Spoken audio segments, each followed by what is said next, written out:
दोस्तों, EduTok for you पे आप सभी का स्वागत है। अगर आप हमारे चैनल पर नए हैं तो आप हमारे साथ फेसबुक पेज और इंस्टाग्राम पेज पर भी जुड़ सकते हैं। चलिए, आज हम बात करने जा रहे हैं हाइपोथेसिस की।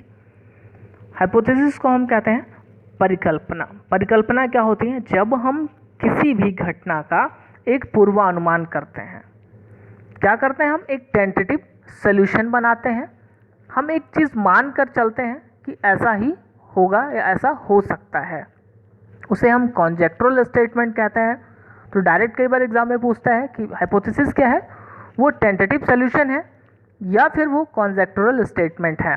सेकेंड स्टेप ऑफ रिसर्च होता है। रिसर्च का हमारा दूसरा कदम होता है। पहली जो कदम होती है वो हम प्रॉब्लम को मानते हैं और दूसरा जो है वो हाइपोथेसिस होता है। जैसे अगर हमारे पास ये समस्या है कि कैंसर क्यों होता है, ये हमारी समस्या है, तो हमने क्या करी, एक हाइपोथेसिस बनाई, एक हमने परिकल्पना बनाई कि धूम्रपान से कैंसर होता है। अब एक बात यहाँ पे याद रखने वाली है कि जो हाइपोथेसिस होता है वो हमारा क्या होता है, सिंपल सेंटेंस के फॉर्म में होता है। लेकिन जो समस्या होती है वो क्या होती है, प्रश्नवाचक कथन के रूप में होती है। अभी लेटेस्ट एग्जाम्पल ले लीजिए आप। जब ये वीडियो रिकॉर्ड किया जा रहा है यानी कि 22 जून 2020 को, तो कोरोना क्यों होता है, कोरोना कैसे होता है, ये आपकी समस्या है। अब आपने एक हाइपोथेसिस बना दी कि चमगादड़ के मीट से या चमगादड़ को खाने से जो है वो कोरोना हो जाता है। ये आपका क्या हो सकता है, एक हाइपोथेसिस हो गया यहाँ पे। अब हाइपोथेसिस क्या क्या हो सकते हैं कि जब हम किसी विचार का एक प्रिडिक्शन करते हैं कि ये इस तरह से हो सकता है, वो हमारी हाइपोथेसिस कहलाती है।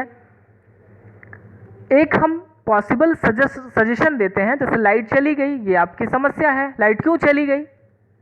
अब आपने कहा कि तार ढीला हो गया होगा इसलिए लाइट चली गई, तार ढीला है इसलिए लाइट चली गई। ये आपकी क्या बन गई, एक हाइपोथेसिस बन गई, एक कॉन्जेक्चुरल स्टेटमेंट बन गया आपका कि हाँ ऐसा हो सकता है। जो आपका हाइपोथेसिस होगा, जो आपकी परिकल्पना होगी, वो हमेशा सेंटेंस के फॉर्म में होगी, एक वाक्य के रूप में होगी। इसे हम एक पॉसिबल रिलेशनशिप कहते हैं, किसके बीच में, दो चर के बीच एक संबंध को दर्शाता है। क्या, हाइपोथेसिस यानी कि परिकल्पना। एक महत्वपूर्ण बात, एक ऐसा एक्सप्लेनेशन, एक ऐसी व्याख्या जो कि अभी तक सही या गलत सिद्ध नहीं हुई है, वो भी क्या कहलाती है, हमारी हाइपोथेसिस कहलाती है। आगे बात करते हैं हाइपोथेसिस के टाइप्स की। सबसे पहला हाइपोथेसिस हमारा है सिंपल हाइपोथेसिस। सिंपल हाइपोथेसिस का मतलब सरल परिकल्पना। सरल परिकल्पना वैसी परिकल्पना होती है जिसमें हम दो वेरिएबल्स का यूज़ करते हैं। जब दो वेरिएबल्स का यूज़ करके, यानी कि एक इंडिपेंडेंट वेरिएबल और दूसरा डिपेंडेंट वेरिएबल, तो जब 1 IV और 1 DV का यूज़ करके हम हाइपोथेसिस का निर्माण करते हैं, उसे हम कहते हैं सिंपल हाइपोथेसिस। अगर आपने अभी तक वेरिएबल्स वाली वीडियो नहीं देखा है तो डिस्क्रिप्शन में उसका लिंक दिया गया है, आप वहाँ से जा करके उसे देख सकते हैं। एग्जाम्पल लेते हैं हम, there is a positive relationship between height and sport. तो यहाँ पे देखिए, एक आपका IV हो जाता है और दूसरा DV हो जाता है, तो ये आपकी क्या बनती है, एक सिंपल हाइपोथेसिस बनती है। दूसरा एग्जाम्पल लेते हैं, drinking wine leads kidney failure. तो ड्रिंकिंग वाइन एक वेरिएबल और किडनी फेलियर दूसरा वेरिएबल। तो जब एक इंडिपेंडेंट और एक डिपेंडेंट वेरिएबल को यूज़ करके हम कोई परिकल्पना बनाते हैं तो उसे हम सरल परिकल्पना का नाम देते हैं। आगे बात करते हैं कॉम्प्लेक्स हाइपोथेसिस की, यानी कि जटिल परिकल्पना। जटिल परिकल्पना क्या होती है, साधारण सी परिकल्पना को हम जटिल बना देते हैं। कब, जब हम दो या दो से ज़्यादा चरों का प्रयोग करते हैं। जब हम दो या दो से ज़्यादा चरों का प्रयोग करके कोई परिकल्पना बनाते हैं तो उसे हम कहते हैं कॉम्प्लेक्स हाइपोथेसिस। यहाँ पे एग्जांपल लीजिए आप, practising yoga and meditation improves depression, anxiety and quality of life. अगर आप योग और मेडिटेशन का अभ्यास करते हैं तो आपका डिप्रेशन, एंजाइटी और क्वालिटी ऑफ लाइफ सही हो जाता है। तो यहाँ पे देखिए, एक वेरिएबल दो, फिर यहाँ पे 1, 2 और 3। जब दो या दो से ज़्यादा वेरिएबल्स का यूज़ करके हम कोई हाइपोथेसिस बनाते हैं तो उसे हम क्या कहते हैं, जटिल परिकल्पना या फिर कॉम्प्लेक्स हाइपोथेसिस। आगे बढ़ते हैं। डायरेक्शनल और वन टेल्ड हाइपोथेसिस, दिशात्मक परिकल्पना या फिर हम इसे कहते हैं एक पुच्छीय परिकल्पना, यानी कि एक दिशा की ओर ये इंगित कर रहा होता है। यहाँ पे एग्जाम्पल देखिए, females are good in writing. अब हमने यहाँ पे डिक्लेयर कर दिया है कि जो महिलाएं होती हैं उनकी लिखावट अच्छी होती है, वो राइटिंग में अच्छी होती हैं। तो ये एक दिशा को दिखा रहा है, एक स्टडी को एक दिशा दे रहा है, हमारे रिसर्च को एक दिशा दे रहा है, इसलिए क्या कहलाएगा, ये हमारा कहलाएगा डायरेक्शनल या फिर one tailed hypothesis. Yoga improves mental health, यहाँ पे भी हमने एक डायरेक्शन दे दिया, एक दिशा दिखा दी, इसलिए दिशात्मक परिकल्पना या डायरेक्शनल हाइपोथेसिस कहलाएगा, क्योंकि हमने इसमें पहले ही डिक्लेयर कर दिया कि योगा हमारे मेंटल हेल्थ को अच्छा करता है। एक एग्जांपल ये भी है कि हाइकर आईक्यू, यानी कि जो ज़्यादा आईक्यू होगी वो हाइयर एकेडमिक अचीवमेंट को दिखाएगी, तो जो ज़्यादा आईक्यू वाले बच्चे होंगे वो ज़्यादा जो है अपने एकेडमिक्स में अच्छा करेंगे, तो ये भी डायरेक्शनल हाइपोथेसिस हो जाएगी आपकी। अगली बात जो करेंगे, नॉन डायरेक्शनल हाइपोथेसिस या टू टेल्ड हाइपोथेसिस की, इसे हम क्या बोलते हैं, आदिशात्मक परिकल्पना कहते हैं, जिसमें कोई भी दिशा निर्धारित नहीं होती है। जैसे हमने यहाँ पे बात कर ली कि there will be significant difference between males and females handwriting. अब हम यहाँ पे कह रहे हैं कि हो सकता है कि मेल और फीमेल्स की हैंड राइटिंग में क्या हो, सार्थक अंतर हो, हमें नहीं पता है। मतलब जो हमारी हाइपोथेसिस है, वो परिकल्पना है, वो किसी भी दिशा की तरफ नहीं जा रही है। हमने ये माना कि हो सकता है कि मेल और फीमेल की हैंड राइटिंग में अंतर हो, तो वो आदिशात्मक परिकल्पना कहलाएगी या नॉन डायरेक्शनल हाइपोथेसिस कहलाएगी। अगली अल्टरनेटिव हाइपोथेसिस, जिसे हम डिनोट करते हैं H1 से। H1 से हम क्या दर्शाते हैं, अल्टरनेटिव हाइपोथेसिस की।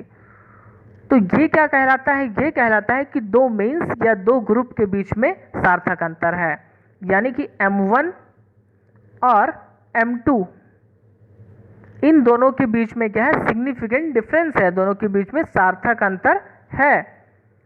तो जब हम ये मान के चलते हैं कि दो मीन्स के बीच में, दो समूह के बीच में सिग्निफिकेंट डिफरेंस है या सार्थक अंतर है, तो वहाँ पे अल्टरनेटिव हाइपोथेसिस का निर्माण किया जाता है, विकल्पी परिकल्पना बनाई जाती है। इसे हम प्रयोगात्मक परिकल्पना भी कहते हैं। जैसे हमने यहाँ पे एक एग्जाम्पल लिया, एक रिसर्च एग्जाम्पल लेते हैं। There is a significant effect of doing yoga on anxiety level. हम ये मान के चल रहे हैं कि योगा करने से जो चिंता का स्तर होता है उसमें सार्थक अंतर आता है, सार्थक प्रभाव पड़ता है। तो ये कैसी हाइपोथेसिस हम बना रहे हैं, एक विकल्पी हाइपोथेसिस बना रहे हैं, एक प्रयोगात्मक परिकल्पना बना रहे हैं। आगे बढ़ते हैं, नल हाइपोथेसिस। नल हाइपोथेसिस को हम H0 से डिनोट करते हैं। किसे डिनोट करते हैं, H0 से दर्शाते हैं। नल का मतलब होता है शून्य, इसलिए इसे हम क्या कहते हैं, शून्य परिकल्पना कहते हैं, यानी कि नल हाइपोथेसिस। नल हाइपोथेसिस से जब हम बनाते हैं तो हम ये मान के चलते हैं कि दो मध्यमानों के बीच में कोई अंतर नहीं है। जैसे यहाँ पे देखिए, आपने माना कि M1 equal to M2, M1 जो है वो M2 के बराबर है। तो अब क्या करेंगे, आप M1 में से M2 को माइनस कर दीजिए, तो क्या बचेगा, 0 बचेगा। यानी कि दो वेरिएबल्स के बीच में कोई अंतर नहीं है, there is no significant difference between two variables. दो चरों के बीच में कोई संबंध नहीं है, तो वहां पे क्या बन जाता है, हमारा नल हाइपोथेसिस, यानी कि शून्य परिकल्पना बन जाती है। एक रिसर्च एग्जांपल लीजिए आप यहाँ पे, there is no significant difference effect of doing yoga and anxiety level. यहाँ पे हम मान के चल रहे हैं कि योगा करने का हमारे चिंता स्तर पे कोई प्रभाव नहीं पड़ता है। तो जब कोई प्रभाव नहीं पड़ता है, कोई सार्थक प्रभाव नहीं पड़ता है, अगर हम ऐसा मान लेते हैं, तो वो नल हाइपोथेसिस कहलाती है। अगली हम बात करें यूनिवर्सल हाइपोथेसिस या अस्तित्वात्मक परिकल्पना, इसे हिंदी में कहते हैं। ऐसी परिकल्पना जो कि सभी स्थानों पर, सभी समय पर और सभी चरों के लिए लागू होती है, उसे हम क्या कहते हैं, अस्तित्वात्मक परिकल्पना कहते हैं। तो न्यूटन का ग्रेविटी लॉ, ये हमारी एक हाइपोथेसिस बन सकती है जो कि कहलाएगी यूनिवर्सल हाइपोथेसिस। क्यों, क्योंकि ये सभी समय, स्थान और चर पर लागू होगा। अब आप इंडिया में हैं, किसी बॉल को उछालेंगे तो वो भी ज़मीन पे आके गिरेगी। अब कनाडा में है, वहाँ पे भी ज़मीन पे से अगर किसी बॉल को उछाली जाती है तो भी ज़मीन पे आके गिरती है। तो इसलिए हम इसे क्या कहते हैं, यूनिवर्सल हाइपोथेसिस कहते हैं। ऐसे ही रिवॉर्ड इंक्रीजेस लर्निंग, किसी को पुरस्कार दिया जाता है तो उसका जो सीखना होता है वो ज़्यादा हो जाता है। तो ये भी एक यूनिवर्सल हाइपोथेसिस बनाई जाती है। अब इस बात का ध्यान रखिएगा, जो यूनिवर्सल हाइपोथेसिस होती है ज़्यादातर ये बेसिकली साइंस में ही यूज़ की जाती है, फिजिक्स केमिस्ट्री जो प्योर साइंस सब्जेक्ट होते हैं। तो यूनिवर्सल हाइपोथेसिस का प्योर साइंस में ज़्यादा यूज़ किया जाता है और वो ऐसे चर होते हैं जो कि सभी स्थान सभी समय पर लागू होते हैं। आगे बात करें एग्जिस्टेंशियल हाइपोथेसिस, या फिर इसे हम कहते हैं अस्तित्वात्मक परिकल्पना। ये क्या कहलाती है, अगर किसी एक व्यक्ति के लिए भी कोई स्टेटमेंट सही पाया जाता है तो वहाँ पे हम क्या करते हैं, अस्तित्वात्मक परिकल्पना बनाते हैं। जैसे there is one child in class who can learn with punishment, एक ऐसा बच्चा है क्लास में जो कि दंड के साथ सीख जाता है, उसे दंड दीजिए तो वो सीख जाता है। तो अगर ये बात किसी एक के लिए भी सत्य है तो वहाँ पे हम एक अस्तित्वात्मक परिकल्पना यानी कि एग्जिस्टेंशियल हाइपोथेसिस बना सकते हैं। बस कंडीशन क्या होती है कि किसी एक के लिए भी, अगर वो 100 में से किसी एक के लिए भी सही है तो वहाँ पे हम एग्जिस्टेंशियल हाइपोथेसिस बनाते हैं। जैसे फ्राइड का माइंड अप्रोच, तो उनका जो माइंड का अप्रोच था वो किसी एक व्यक्ति के लिए भी सही था, फिर भी उसे हम जो है वहाँ पे एग्जिस्टेंशियल हाइपोथेसिस बना सकते हैं। तो ये था आज हाइपोथेसिस के बारे में। अगर आपको ये वीडियो हमारा अच्छा लगा तो प्लीज़ लाइक कर लीजिए, दोस्तों के साथ शेयर करिए और बने रहिए एडुटॉक फॉर यू के साथ। थैंक यू दोस्तों, नमस्कार दोस्तों।